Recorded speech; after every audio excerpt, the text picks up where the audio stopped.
Alam mo, nung isang araw lang, meron ako nabasa sa news eh. Namatay yung isang, hindi ako nagkakamali eh, 15 years old yata na cyclist o biking enthusiast.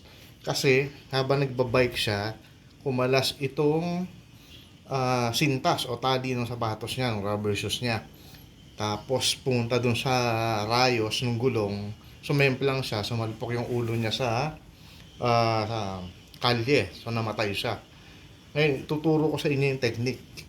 Kung hindi naman kayo cleats user o yung sapatos na walang tali, at kagaya ko, madalas naka-rubber shoes lang naman ako eh. Ganito yung technique ha. Ang tawag ko dito, double buhol. Hindi ko alam kung may tawag dito.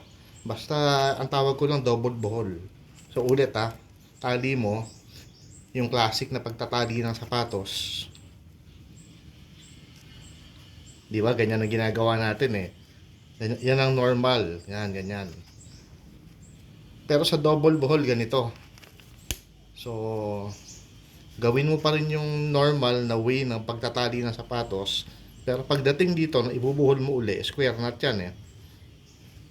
Isa. Dapat sa usual, ihigpitan mo na to eh. Isa pa, ulitin mo. Ganon. So, ulitin ko ha. So, buhol ng normal, yung classic style. Isa. Dalawa. Yun ang double buhol. Hindi na matatanggal yan. No? Hindi na matatanggal yan. So, hindi lang sa pagbibisikleta useful to. Kahit sa kahit sa walking, kahit sa jogging. So, ganun ang gawin nyo. So, napakaganda ng buhol na yan.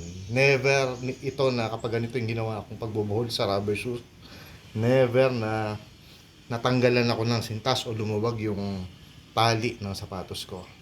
So, for awareness lang,